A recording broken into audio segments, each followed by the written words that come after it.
Benar-benar sunyi. Bener-bener sunyi. Itu cuma ada penerangan atau cahaya itu dari motor gue doang. Dan itu cuma gue berdua doang, itu nggak ada lagi sama sekali. Udah kan suasana makin creepy gitu bang ya situ. Mana gue sendirian gitu. Tuh hati gue makin deg-degan nih. Mau gue mulai ngerasa pasti gue salah jalan nih gitu. Pas di jalan gitu gue sambil ya coba menghibur diri lah, gue mikir apa gitu kan. Kadang sambil nyanyi juga di jalan supaya menghibur diri gitu kan. Nah tiba-tiba tuh gue ngeliat dari jauh, dari sekian banyak pohon gede bang ya di sebelah kiri gue, itu ada satu pohon gede yang mana pas begitu gue lewatin begini, itu ada sosok yang diri bang di samping pohon gede itu. Sosok diri. Sosoknya bapak mukanya putih pucet kayak mayat. Dia nempel di pohon kayak sendaran gini, tangannya gini, matanya lagi ke depan, matanya kosong. Pas kita udah jalan bentar kan berapa meter, sama kayak pertama kali gue ngeliat yang bapak diri di samping pohon bang. Karena gue penasaran, gue nengok ke belakang lagi, pengen mastiin si ibu tadi. Pas gue nengok begini, dia masih kayak gini bang ya, begini, cuma dia muter badan pelan. Itu nggak muternya nggak langsung bek gitu, enggak, kayak gini, pelan muter badan gini. Itu di sebelah kiri gue bang, gue inget banget pas gue ketemu jalan buntu, kan gue sempat nengok gini kan lah ya, lihat kanan kiri lah. Itu cuma ada kandang doang, entah kandang kambing atau sapi. Yang kamu lihat itu, semua itu fata morgana. Maksudnya? Ada kehidupan lain yang kamu nggak tahu di sini. Kamu merinding kan? Gue dengerin merinding gitu. Anjir apa nih maksudnya dalam hati gue? Saya itu. Kamu tahu ini tempat apa? Nggak tahu pak.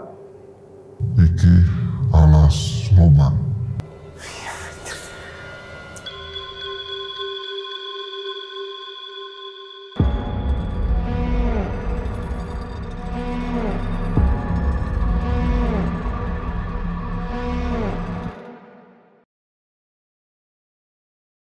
Malam semua, gue Nardi. Kali ini kita akan mendengarkan kisah mistis waktu ia lintas ke daerah Alas Roban. Dan sekarang kita ada di segmen kita tidak bahas dalam satu sisi.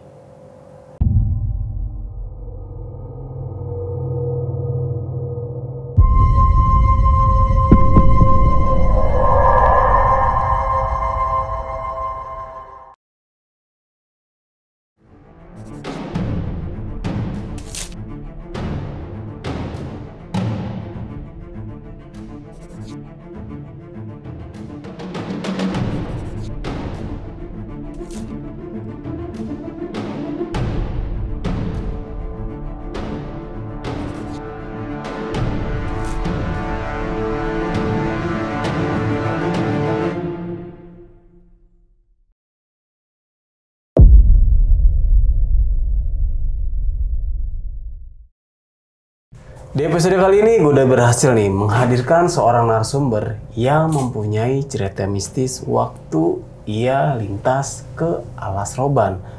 Mau tahu seperti apa kejadiannya? Langsung aja kita sapa narasumber kita pada malam kali ini. Selamat malam Bang Fadil. Malam juga bang. Apa kabar Bang? Alhamdulillah sehat. Alhamdulillah Bang. Kali ini mau menceritakan tentang kejadian horor waktu di Alas Roban. Nah, itu ngalamin kejadian apa Bang? Intinya gue tersesat di Alas Roban dan sampai dikasih petunjuk jalan sama kuntilanak. Hah? Kuntilanak kasih petunjuk jalan? Wih, keren juga ya. Di situ lu nggak takut? Terpaksa bang, karena nggak ada yang ngasih petunjuk jalan dan gue juga nggak tahu harus gimana lagi. Oke. Nah, kenapa cerita ini pengen lu angkat di YouTube sisi lain nih? Karena buat gue itu sangat berkesan bang ya. Sampai sekarang mungkin selamanya nggak bisa gue lupain sih itu. Oke, pasti semua cerita ini pasti ada sebab dan akibatnya ya. Pasti. Oke, Bang Fadil mungkin ditahan dulu untuk ceritanya nih. Nah, buat teman-teman semua nih yang penasaran sama ceritanya Bang Fadil, kalian bisa tonton video ini sampai habis. Dan buat teman-teman juga nih yang mau jadi narasumber seperti Bang Fadil kali ini, kalian bisa langsung WhatsApp ke nomor yang ada di bawah sini.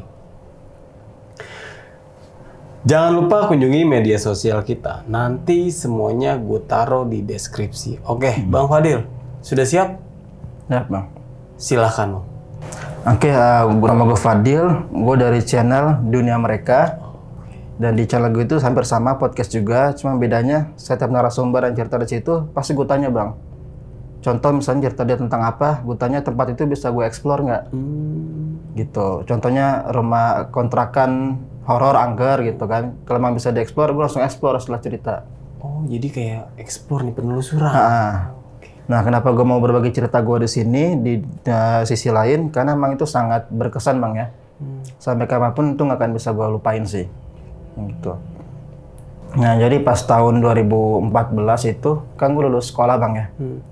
Nah, di situ gue mikir pengen lanjutin kuliah nih. Pengen lanjutin kuliah. Nah, saat itu tuh gue ikut tes namanya tes SBMPTN. Oh iya. Jalur SBMPTN. Dengan ada 3 pilihan. Pertama kampus di Jakarta, kedua di Jogja, ketiga di Bandung. Gitu. Yang mana gue tahu pokoknya hasil dari tes itu gue nggak bisa nolak kan.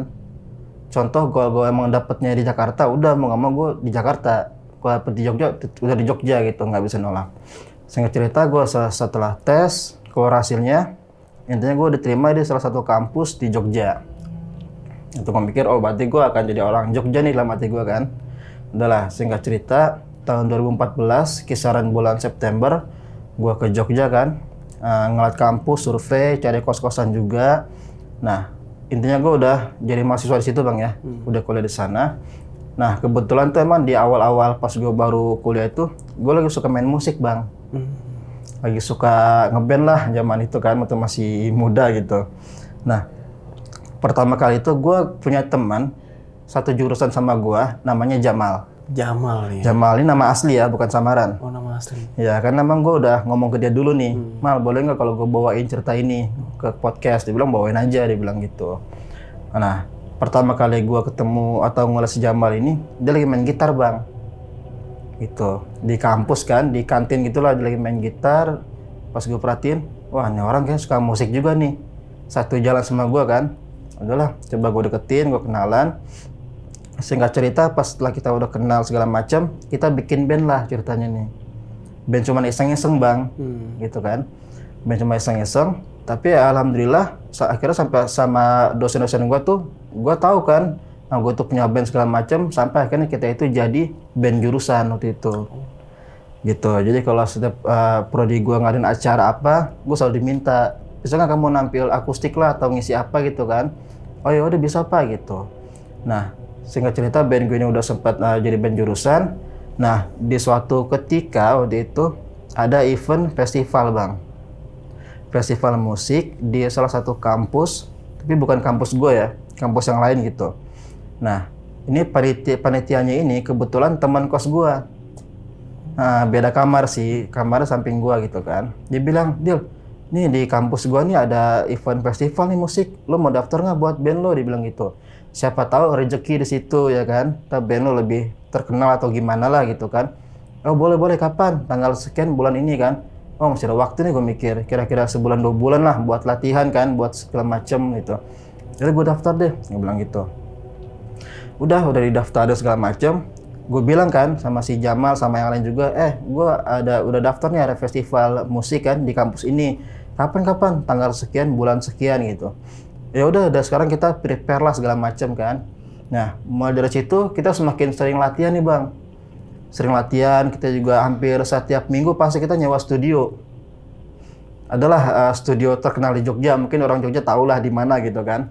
Kita nyewa di sana, udah kayak member kan. Setiap minggu pasti kita datang. 2 jam, karena 3 jam latihan segala macam kan buat persiapan festival. Karena emang harapan kita itu kita bisa lebih ngangkat lah ya dari acara festival itu.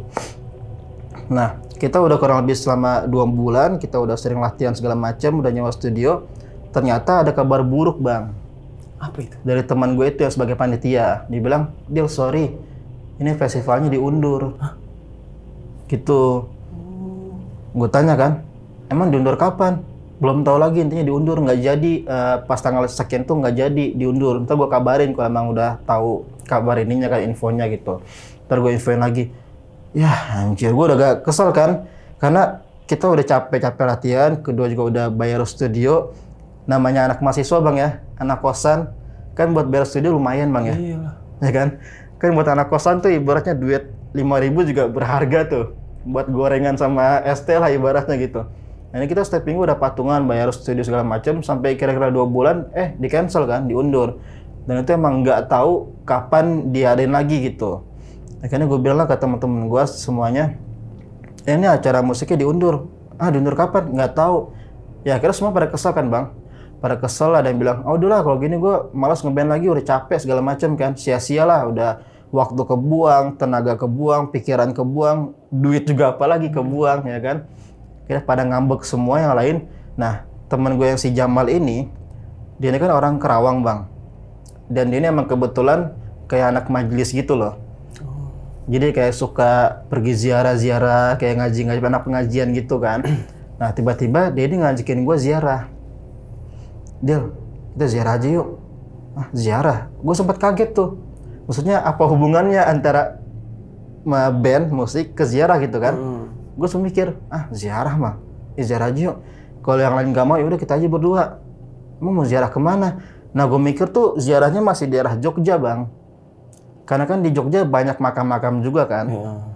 Makam-makam ulama, makam-makam raja-raja Jawa lah kan masih banyak. Gue kira tuh si Jamal mau ngajakin ziarah masih daerah Jogja lah gitu. Ya mungkin kalau pakai motor kisaran setengah jam udah kejangkau gitu kan. Nah tiba-tiba si Jamal bilang kita ziarah ke Pekalongan. Ngapain Pekalongan? Gue sempat kaget tuh. Karena jauh banget kan. Dari Jogja ke Pekalongan. Dan kedua gue emang belum pernah ke sana bang. Gitu. Ke Pekalongan. Emang ke makam siapa? Malah tahu. Ada makam Habib pokoknya. Gue nggak bisa sebut di sini ya namanya gitu. Abis itu, tapi lo tahu lo pernah kesana? Gue pernah dulu kesana gitu. Lo mau nggak ikut? Kapan emang? Gue bilang gitu kan. Hari Minggu deh, hari libur kan, Minggu pagi kita jalan. Ya udah boleh, gue bilang gitu. Terus kata si Jamal, tapi lo malam minggunya lo nginep di kosan gue ya, dibilang. Supaya kita Minggu pagi langsung berangkat kan, supaya lebih gampang, biar nggak kelamaan gitu. Ya udah ntar malam minggu gue ke kosan lo, gue nginep gitu. Singkat cerita, malam minggu gua nginep di kosan dia. Minggu pagi kisaran jam 7 kita udah OTW bang, berangkat Pekalongan. Naik motor tuh, cuma berdua naik motor, pakai motor dia tuh. Berdua doang? Berdua doang, motoran tuh, kita cuma berdua doang. Nah pas udah mau jalan kan, karena masih pagi, si Jamal tuh bilang, Dil, ntar kita di jalan santai aja ya, nggak usah buru-buru. Emang kenapa? Ya biar sampai di Pekalongan tuh udah malam. Gitu. Karena kan kalau kita buru-buru gitu, kita sampai di Pekalongan siang misalnya jam 12-an atau zuhur lah. Masa kita ziarah siang-siang kan nggak lucu, dia bilang. Namanya orang ziarah tuh biasanya malam, ya kan? Kalau siang-siang ziarah tuh nggak lucu lah, dia bilang gitu.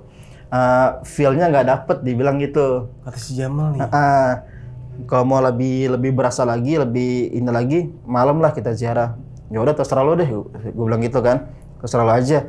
Ya udah. Nah kita itu sepanjang perjalanan kita santai banget bang. Maksudnya baru sebentar berhenti lagi, ngopi lagi, santai lah pokoknya. Kita kayak jalan-jalan jatuhnya kan, nikmatin perjalanan.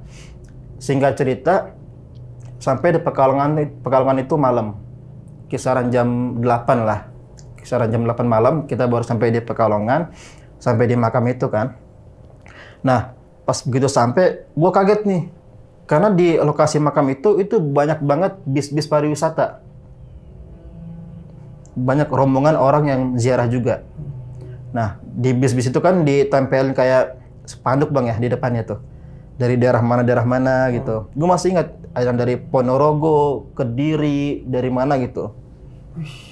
Begitu gue ngeliat, anjir kata gue, berarti ini makam bukan makam biasa dong. Iya benar. Ya kan? Sampai banyak banget rombongan bis-bis itu berjejer di situ. Wah, gue sampai pusing bang, pusing karena ngeliat orang sebanyak itu, gitu kan. Pas gue liat, wah anjir banyak banget kan, gue latin kanan kiri. Buset, ini gimana nih mau ziarah gitu. Gue bilang, Mal emang makamnya di sebelah mana? Situ tuh, pas gue nengok situ. Wah nggak deh Mal, gue bilang, itu lagi desek-desekan bang. Itu, ramai banget, bener-bener rame. Gue bilang, nggak gini Mal, dengerin dulu gue bilang gitu.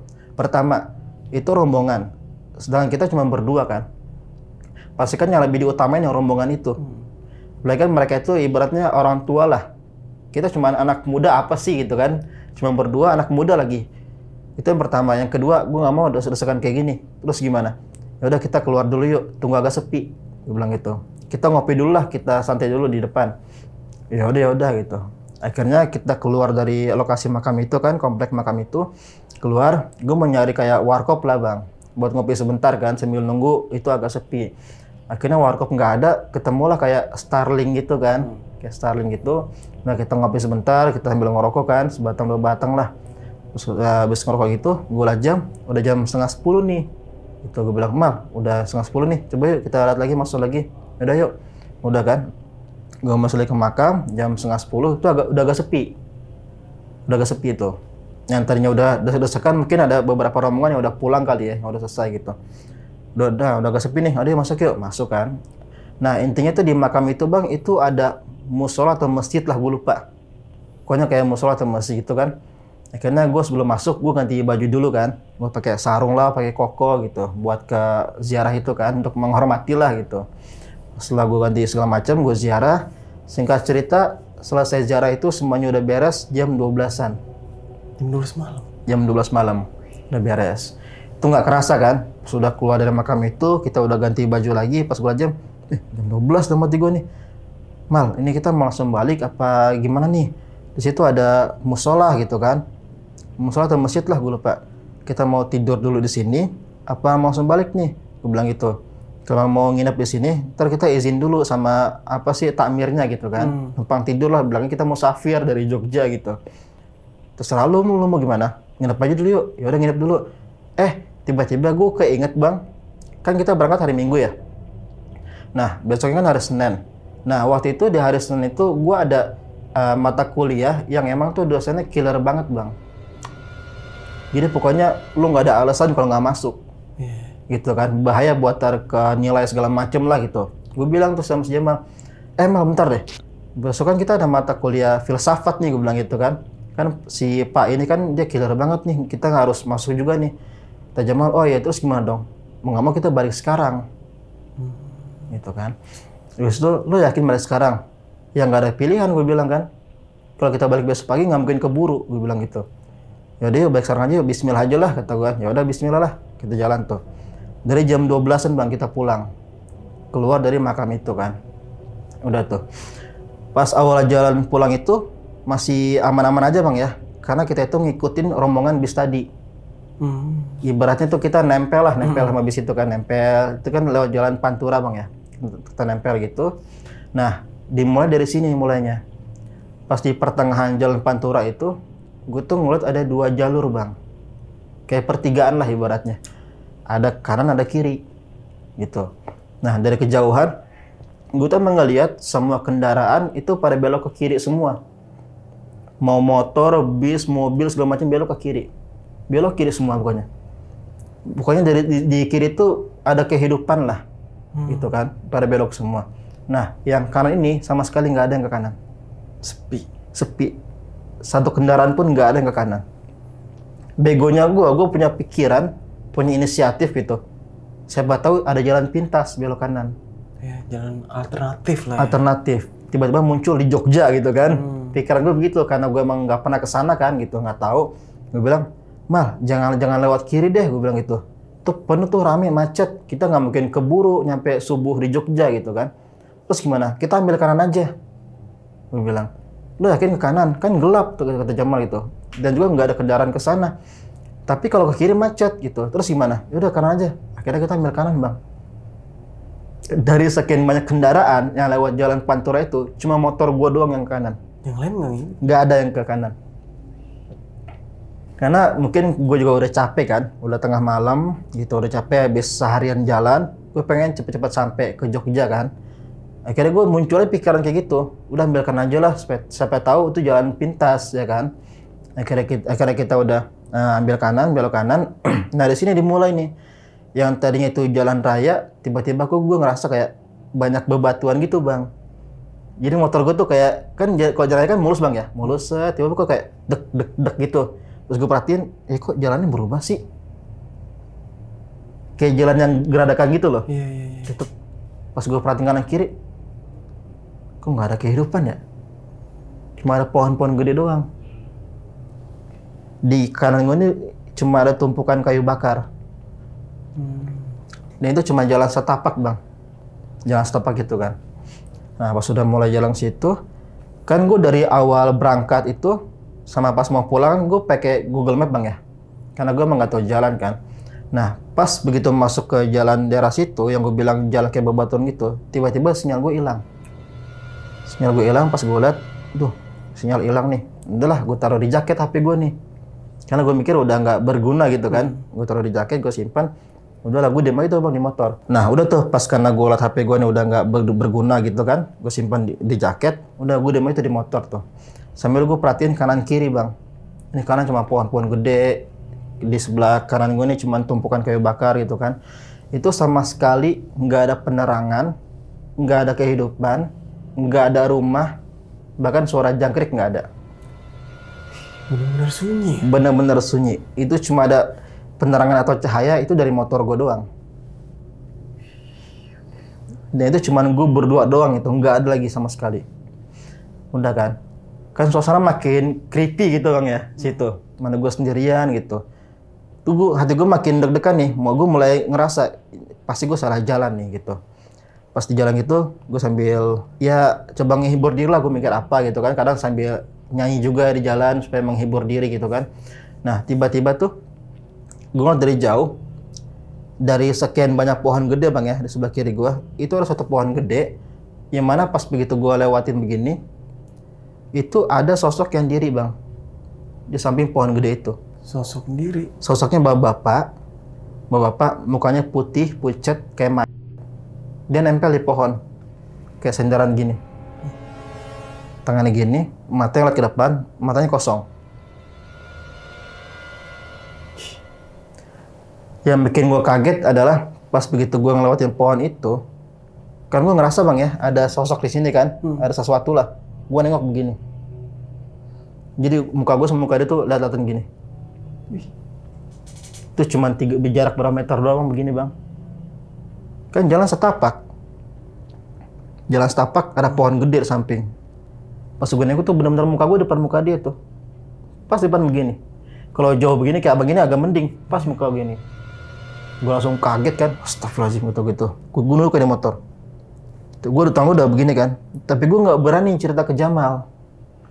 Hanya Jamal di belakang lo. Apa? Jamal di belakang kan? Yang bawa motor Jamal. Oh. Gue dibonceng. Terus gue kaget kan, gue istighfar tuh, astagfirullahaladzim gitu. Gue begini, tangan gue udah gemeteran bang, gue dulu kayak begini. Cuman gue nggak berani cerita ke Jamal. Gue mikir kalau gue cerita makin hancur nih, makin kacau kan. Gue diem set. Selang berapa menit, Jamal tiba-tiba ngerem mendadak. Bener-bener mendadak. Terus gue sampai nabrak gitu kan. Bilang, Mal, lo ngapain berhenti? Gue bilang gitu kan. Maksudnya udah tahu kita cuma sendiri pakai berhenti lagi. Gitu kan. Nah, si Jamal ini bilangnya, Dil, gantian deh, lo yang bawa motor nih. Dia bilang, gue pengen ngecek HP gue, siapa tahu di HP gue dapet sinyal. Dia bilang gitu. Ya udah deh gantian kan. Nah ternyata itu cuma alasan dia doang bang. Setelah gue konfirmasi lagi ke dia, lo kenapa berhenti? Gue bilang gitu. Dia bilang, enggak Dil, gue dari jauh tuh ngeliat kayak dari bukit gitu. Itu ada bapak kayak turun gini bang, pakai sarung kayak orang mau ngeronda gitu, pakai tongkat. Cuman dari jauh dia ngeliatin gue gini. Makanya itu mungkin dia kena mental bang ya. Dia ngerem dadak kan, dia udah nggak kuat, minta tukeran. Dan ternyata pas gue lagi bawa motor itu, dia di belakang gue tuh ngumpet bang begini. Karena takut ngeliatin bapak itu. Udah kan, singkat cerita pas gue lagi bawa motor gitu. Nah, gue ngeliat lagi bang, di depan itu, di samping kiri itu kayak ada batu gede gitu. Itu ada cewek duduk. Cewek duduk. Rambutnya segini. Duduknya tuh manis gitu, duduk biasa lah. Pakai dress putih gitu kan. Duduk biasa gitu. Dari jauh gue liat, kayak duduk dalam hati gue gitu. Gue makin penasaran tuh. Gue cepetin kan, gue ngebut dikit gitu. Pas gue ngebut, salahnya gue pas di depan cewek itu, gue berhenti. Gue berhenti bentar, gue nengok begini ke mukanya. Dia ngeliatin gue. Tapi mukanya pucet. Hah? Pucet mukanya. Putih pucet. Karena gue kaget, gue jatuh di situ. Jatuh? Gue jatuh. Gue jatuh, celana gue robek, ini gue berdarah nih. Bener-bener berdarah. Pas jatuh, si Jamal bilang kan, lo kenapa lu udah ngantuk? Enggak, gue ngeliat ada cewek duduk di situ. Di mana? Di batu situ. Pas gue nengok begini udah hilang ceweknya. Batunya ada. Ah, lu halu kali, lu udah capek nih katanya Mal. Lu udah ngantuk nih. Enggak, Mal. Itu jelas banget gue ada cewek duduk di sini, gue tunjuk begitu.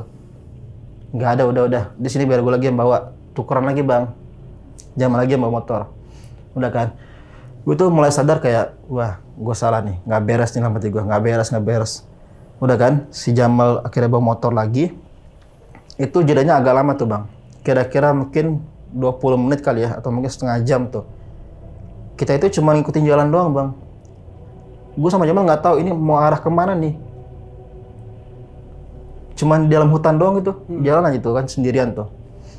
Jeda kira-kira 20 menit atau setengah jam, tiba-tiba gue ketemu jalan buntu di situ. Jalan buntu ditutup sama kayak ya apa namanya kayak bambu atau apa gitu ya, ditutup gitu kan. Gue nggak ada jalan di buntu. Ya. Buntu. Nah di sini nih, ini endingnya di sini. Tadi kan yang pertama begitu gue ngeliat ada sosok di pohon, kan si Jamal nggak tahu. Pas si Jamal ngeliat ada bapak-bapak turun dari bukit, gue nggak tahu. Ya kan awalnya, Bang. Nah terus pas gue ngeliat cewek yang duduk di batu, Jamal nggak ngeliat kan. Jadi kita itu pertama kali dikasih lihat sosok yang nggak langsung semuanya, Bang. Gantiannya lo dulu yang ngeliat nih gitu. Kira si Jamal kan, gue lagi. Nah pas yang ketemu jalan buntu gitu, ibaratnya ini buntu, Bang ya. Kita jalan dari sini kan, jalan set, begitu tahu buntu, gue bilang sama si Jamal kan, Mal buntu nih Mal. Terus gimana dong? Udah kita muter balik, gue bilang. Kita coba cari jalan lain kan. Begitu gue muter balik gini, Bang. Tiba-tiba tuh ada cewek diri di sini. Cewek. Padahal pas awal kita jalan pertama gini, itu nggak ada orang sama sekali. Begitu lah buntu, baru gue muterin motor begini. Nah di sini cewek diri.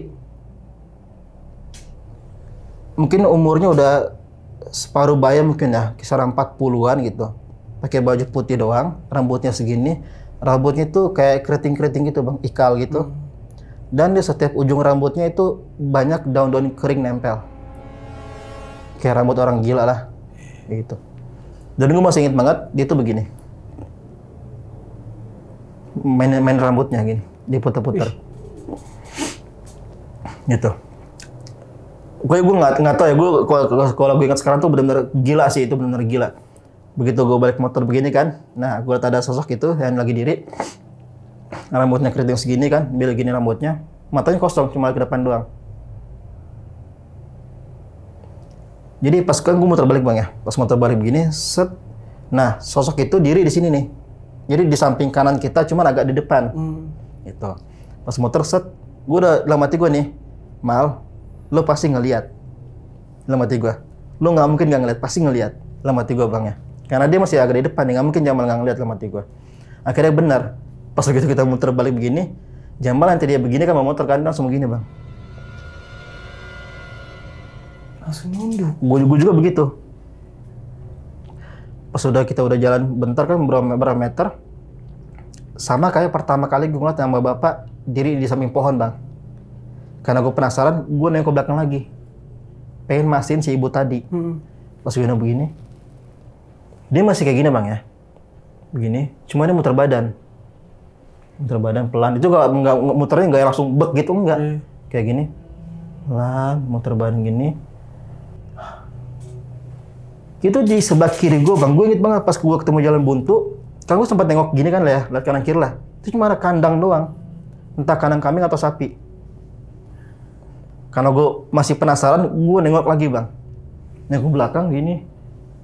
Dari tempat ibu tadi masuk itu kan, entah kandang atau apalah. Dari tempat itu keluar burung.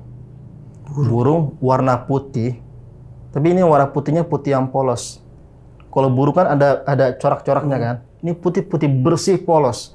Keluar dari kandang tadi itu. Dia terbang, gede, Bang, burungnya, Bang. Bukan ukuran normal. Nah, anehnya lagi, Bang, burung ini dia tuh ngikutin kecepatan motor gua. Kalau si Jamal kencang ngebut, dia cepet. Tapi kalau dia pelan, burung itu pelan lagi. Sampai endingnya itu pas ketika, kan tadi gua udah kasih petunjuk, Bang ya, sama yang si sosok itu kan. Ibaratnya belok kanan berapa kali gitu kan, kanan kiri gitu. Nah pas di petunjuk terakhir itu, misalnya belok kanan lah gitu. Pas udah kita mau belok kanan, nah burung itu baru pergi. Kita mau belok kanan, burung itu langsung terbang, set, terbang. Mungkin dia mau bilang, udah ya, gue udah selesai nganterin lo. Dia langsung pergi. Begitu terakhir, begitu udah kita mau belok kanan lah misalnya, udah itu petunjuk yang terakhir, burung itu langsung pergi, langsung ngilang gitu. Udah kan, pas udah belok kanan, Jamal nanya, Dil, terus habisnya kemana lagi? Udah Mal, cuma segitu doang. Yang bener lo, cuma segitu doang dikasihnya, karena gue ngafalin.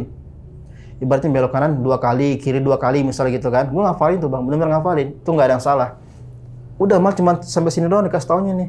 Ternyata petunjuk dari yang sosok tadi, itu nganterin gue ke sosok berikutnya. Begitu baru kita belok kanan, dari jauh tuh gue ngeliat ada yang duduk. Kayak di bukan batu sih, mungkin kayak semen kali bang ya. Cuma dibikin tempat duduk lah gitu kan. Dan duduk, sosoknya laki-laki. Duduknya miring. Kita dari sini kan, duduknya miring. Pas dari jauh gue ngeliat, gue bilang, Mal, pas begitu bapak itu nengok, itu gue ngeliat jelas banget. Di lehernya itu ada bekas lilitan. Kayak memar. Bekas lilitan. Lu serius gue, udah jalan kan. Udah itu gue di sepanjang jalan gue banyak sholawat segala macam lah yang gue tahu kan. Sampai doa makan gue baca. Saking paniknya tuh, pokoknya yang berbau Arab gue baca deh semuanya nih gitu. Yang penting gue, yang penting Arab aja yang penting gue gitu kan. Karena gue udah panik tuh. Maksudnya anak yang masih umurnya kira-kira 17 tahun bang, udah ngalamin hal itu. Apalagi gue yang benar-benar asli orang Jakarta, Betawi gitu kan, yang nggak pernah ngalamin. Paling kalau di Jakarta apa sih? Kayak wah ada kunti tuh di pohon, gitu doang kan. Yang benar-benar lu ngeliat langsung depan muka coba. Belum pernah. Makanya gue mikir, anjir gue nyampe di sini gitu kan. Lu tuh pas Jamal ingat gue tanya lagi kan, Mal lu benar-benar ingat kan? Iya gue hafalin kok, ya udah jalan. Di sepanjang jalan gue banyak sholawat segala macam kan. Yang gue inget tuh muka emak gue bang. Kayak gitu, kayak gue tolongin lah mati gue gitu kan. Kayak gue udah depresi anjir, so gue kok nyampe di sini. Akhirnya pas sudah jalan kan, gue udah banyak doa-doa segala macam lah gitu. Pas udah jalan, Jamal udah ngikutin petunjuk segala macam. Tiba-tiba gue dengar suara azan bang. Azan subuh. Allahu Akbar. Pas gue nengok kanan, ternyata itu masjid. Jadi gue berhenti pas di samping tembok masjid. Setelah kayak gini, pas gue liat kanan gini, itu masjid bang. Di situ gue udah benar-benar pengen nangis di situ. Gue langsung di motor langsung, Allah, sampai begitu kan.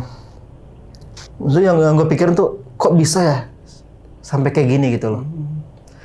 Jadi ternyata petunjuk dari yang pertama tadi nganterin kita ke sosok yang bapak tadi, sosok yang kedua. Nah, sosok yang kedua ini ngasih petunjuk kita nganterin ke masjid. Itu memang benar-benar jelas banget. Begitu sampai di masjid, ya kan? Akhirnya si Jamal ngajakin sholat, dia sholat subuh dulu gitu kan, biar tenang. Ntar malah gue ngasih dulu, gue bilang, gue masih kayak shock gitu kan, ntar gue istirahat dulu gitu. Gue di motor gini aja gue diem tuh, berapa menit gitu kan. Gue ngerasa udah agak enakan, udah agak tenang, sholat yuk, sholat. Karena celana gue bolong tadi kan, bekas jatuh tadi kan, akhirnya gue ganti sarung lagi, pakai koko lah buat sholat gitu. Kita sholat nih. Tapi itu emang bener-bener orang bang, ya itu udah normal kehidupan situ, udah orang semua isinya gitu. Kita habis sholat, situ kan selesai, kita masih ngasih di masjid lah, masih istirahat kan. Gue masih bengong itu. Gue kenapa ya? Gue mikir gitu kan, gue kenapa ya gitu. Tiba-tiba tuh ada nempak gue. Mas gitu. Gue makin kaget kan, langsung begini. Gue kira siapa gitu. Yang nempak gue tuh bapak-bapak. Dia bilang, Mas, sampean berdua kenal saya dulu ya. Nah gue sama Jamal tuh main liatan. Gitu kan, si kode kan. Gitu. Emang rumahnya di mana pak? Situ di bawah masjid. Rumah saya dulu ya, saya tunggu. Yaudah ikutin gitu. Ya udah tuh, gue ganti baju lagi, gue ikutin tuh. Gue masuk ke rumah kan. Begitu gue masuk ke rumahnya kan, Assalamualaikum pak, Waalaikumsalam, duduk mas, duduk. Nah bapak itu kan emang punya usaha roti bang ya. Jadi bapak itu nyuruh anaknya pakai bahasa Jawa sih, tapi gue ngerti intinya. Tolong bikinin teh panas sama kasih roti buat mas berdua ini gitu. Udah, gue duduk aja, duduk di sofa gitu kan. Duduk. Dikasih tuh sama anaknya teh panas sama roti, monggo mas gitu. Udah, gue makan, gue minum segala macem. Gue sama si Jamal tuh masih mikir ini ini kenal kagak ya kan? Kok gue diundang ke sini gitu ibaratnya. Ya udahlah gitu. Dan satu lagi, kok dia bisa tahu gue ini bukan orang asli sini gitu loh. Iya. Ada apa nih gitu, gue mikir gitu kan. Gue sama Jamal tuh masih penasaran. Terus gue udah makan roti segala macam, udah minum, udah beres lah ya. Akhirnya, balik yuk gitu. Gue pamitan lah bang sama bapak itu. Pak, sebelumnya makasih banyak Pak udah ngejamu kita kan, udah ngasih sarapan segala macam. Kita mau pamit langsung Pak, kita kuliah di Jogja soalnya. Ntar tunggu, dibilang gitu. Nah bapak itu sambil ngerokok bang. Kamu dari mana tadi? Dibilang gitu. Akhirnya gue cerita kan, kita berdua kuliah Pak di Jogja, cuman tadi dari Pekalongan habis ziarah Pak. Terus saya juga nggak tahu kok tiba-tiba masuk ke sini, gue bilang gitu.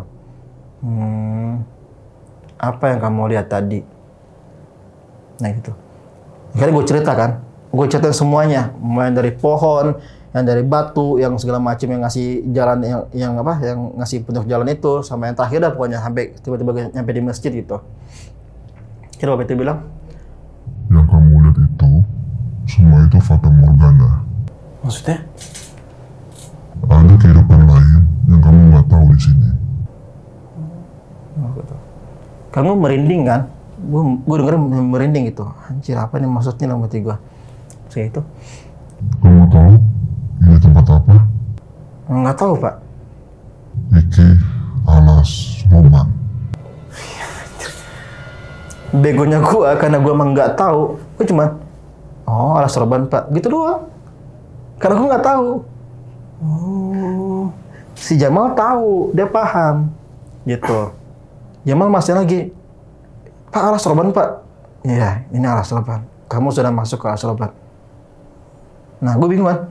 Mau tahu Alas Roban? Ntar deh pas di Jogja gue ceritain, Jamal gue jelasin deh. Lo nggak tahu apaan dia bilang gitu kan. Mau gue nggak tahu, ntar di Jogja gue jelasin. Panik kan. Gue tadinya yang biasa aja bang. Akhirnya ikutan panik kan. Karena ngeliat si Jamal nih kayak dia tahu nih ada apa gitu. Akhirnya gue bilang setelah berapa menit gitu kan. Gue bilang ke bapak itu. Pak, sebelumnya makasih nih Pak. Ini udah jam berapa waktu itu ya? Jam 5:30 nggak salah ya.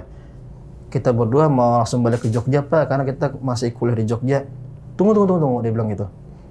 Percuma kamu berdua nggak akan bisa keluar dari sini. Nanti biar anak saya yang nganter kamu keluar.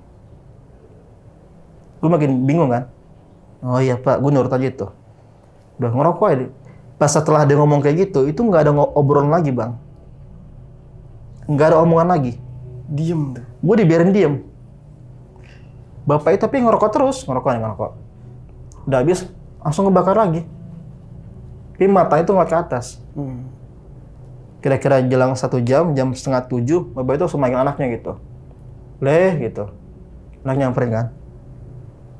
Tolong antar mas ini berdua keluar. Monggo mas. Gue gitu, monggo mas gitu. Nah, pas keluar itu bang, pas gue antar keluar itu dari rumah bapak itu tinggal lurus sedikit belok kanan itu jalan Pantura yang gue lewatin.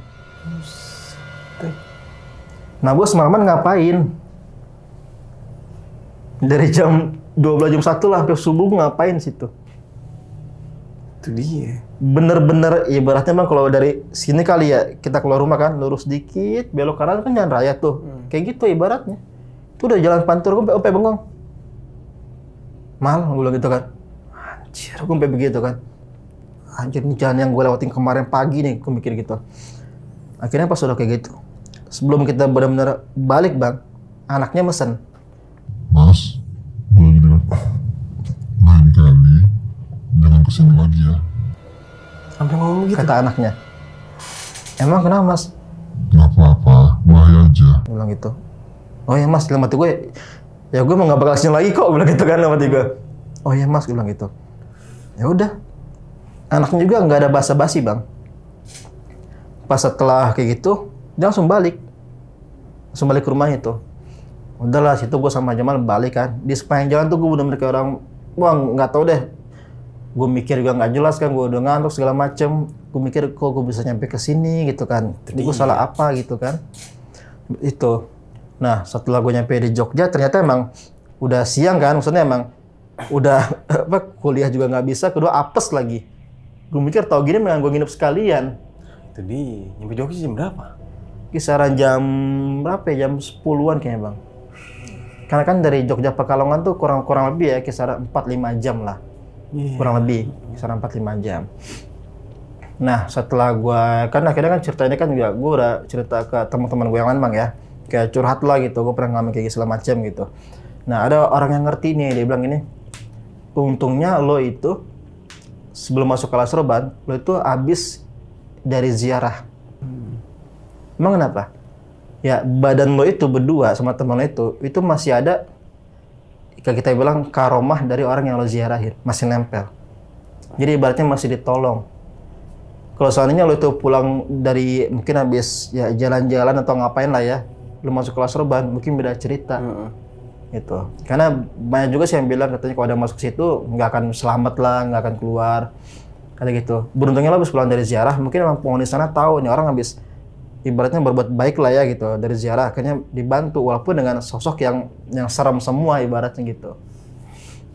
Lebih kayak gitu bang. Nggak bisa apa ya, nggak bisa berkata-kata gue. Itu kalau misalnya posisi gue nih ada di lo nih Bang Fadil itu, gue udah satu nangis, satu udah apa ya pasrah, dan ya bingung mau nyari jalan keluar ya seperti apa. Tapi kok ini jadi pertanyaan, kok bisa-bisanya lo ngambil jalur yang sepi gitu maksudnya? Karena cuman mau mempersingkat waktu awalnya. Cuman itu doang sih. Itu mungkin gue nggak tahu bang ya. Cuma mikir jalan pintas sekali gitu. Dan akhirnya menjadi malapetaka. Malapetaka. Buat lu sama Jamal ini. Si Jamal itu. Gitu bang. Dan setelah gue cari tahu lagi, ternyata emang itu jalur yang gue masukin itu jalur alas Roban yang lama. Yang baru itu yang ke kiri. Makanya pada belok kiri semua. Sedangkan gue kan nggak tahu kan, akhirnya gue ambil kanan. Gitu. Oke nih Bang Fadil, tapi di tengah kesibukan ini lu juga yang tadi gua sempet denger ya, lu juga punya channel juga nih? Punya bang. Nah itu mengangkat kisah mistis juga? Sama, Tapi lebih ke telusur atau kayak explore nih? Iya, kalau untuk konsep awalnya sih podcast juga bang ya, sama kayak gini podcast. Cuman emang setiap narasumber cerita, gue pasti nanya, kayak lokasi itu bisa nggak gue datengin, gue explore. Gitu. Misalnya dia cerita ada rumah angker lah gitu kan, katanya ada kayak contohnya kayak noni Belanda atau apa gitu kan. Kalau bisa gue explore gitu. Tapi kalau emang nggak bisa diizinin, oh ya udah kita podcast aja gitu. Oh, tapi ada yang udah explore gitu? Ada bang. Kemarin sempat cerita Gojek.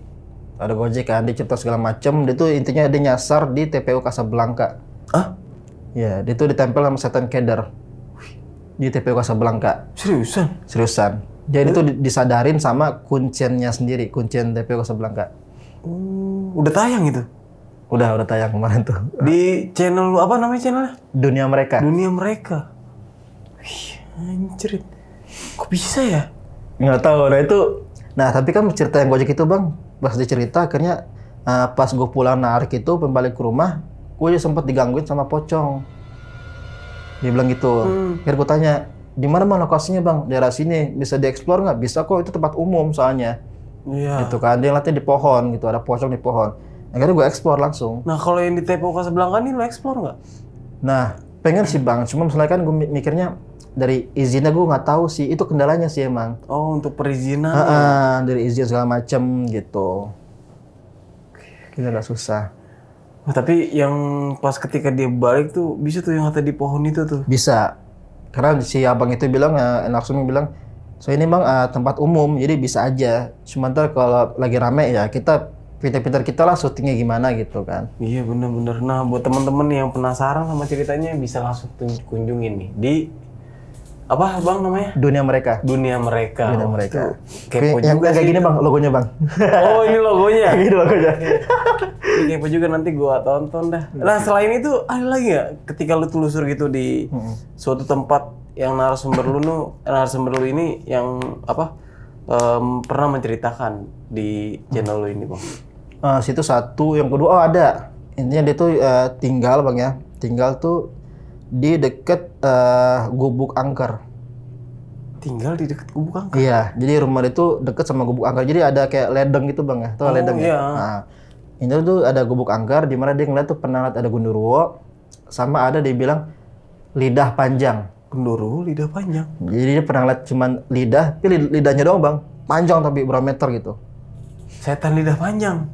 Bisa jadi, karena kebetulan pas itu kan dia tinggal dulu bang ya, di tahun 2000-an awal lah, 90-an. Nah di zaman itu, kebetulan di rumah dia itu belum ada WC. Oke. Gitu. Jadi di samping ledeng itu, samping gubuk itu ada kayak WC umum lah ya, kayak jamban umum lah ibaratnya. Jadi setiap semua keluarganya dia, kalau pengen ke WC, bisa pengen buang air kecil atau besar, pasti langsung ke WC itu. Dan pasti ngelewatin ledeng itu bang. Nah, dia tuh pernah lagi pengen buang air besar gitu kan, tengah malam. Dia sendiri jalan ke WC itu. Nah, di situ dia ngeliat. Gitu. Si lidah panjang itu. Nah, Terus akhirnya gimana tuh? ya cuman kalau sekarang rumah dia udah dibongkar, udah digusur. Tapi dia pas malam-malam itu jadi buang air besar apa enggak? Kayak ketahan deh.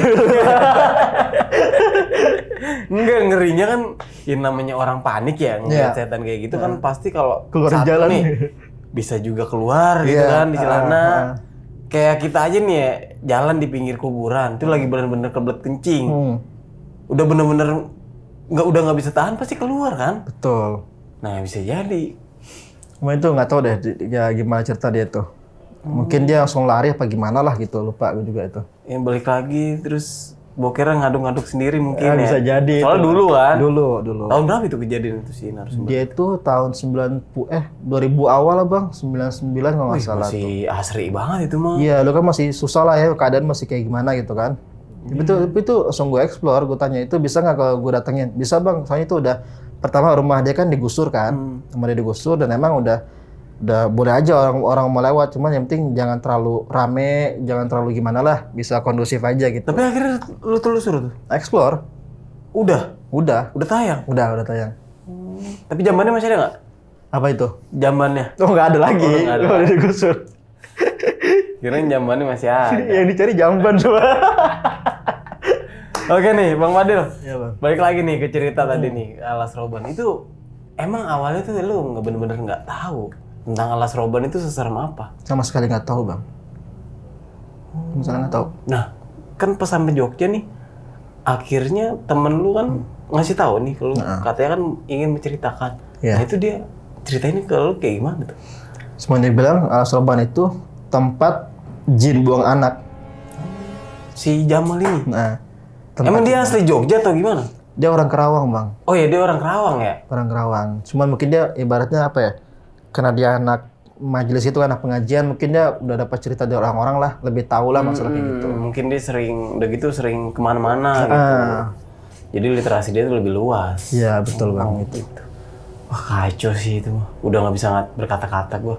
Oke nih Bang Fadil, sebelum mengakhiri cerita nih, punya pesan-pesan nggak nih buat teman-teman sisi lain yang ada di rumah, biar supaya tidak terjadi seperti kayak abang ini. Pesan-pesannya, Jadi jangan. semuanya kan ada sebab dan akibat. Betul bang. Kalau dari gue sih, apa ya? Kalau menurut gue jangan maksain sih. Iya. Kayak tadi kan contoh kita udah apa namanya udah terlanjur kemalaman, mendingan jangan dipaksain jalan, mendingan istirahat dulu aja gitu loh. Oh, bener sih, terkadang kalau cerita-cerita horor tuh kadang memaksakan gitu. Iya, Jadi awal di situ. udah malam nih, bukan yang nginep malah balik. Betul. Kalau gue sih milih, ya tergantung dulu baliknya rame-rame atau Nah, itu sendiri. Kalau Iya. sendiri gue mendingan nginep dah. kalau gue kan emang karena terpaksa bang ya. Iya. Tadi kan kalau nggak kepaksa, mungkin gue bakalan nginep dulu gitu loh. Tapi kalaupun memang udah terjadi ya udah sih itu udah akan jadi cerita juga kan. Iya, menjadi kenangan Jadi aja jatuhnya. kenangan, itu jadi kenangan. Benar-benar buat anak atau cucu nanti. Ya, betul, Bang. Dulu nih bapak nih, wah, dulu pernah diselamatin sama kuntilanak. Oke nih, Bang Fadil, sekali lagi terima kasih nih. Terima kasih, sama-sama. Udah mau membagikan sebuah kisah nih di channel ini. Oke, mungkin itu aja cerita dari Bang Fadil. Gua Nardi pamit undur diri. Sampai jumpa di video-video selanjutnya. Wassalamualaikum warahmatullahi wabarakatuh.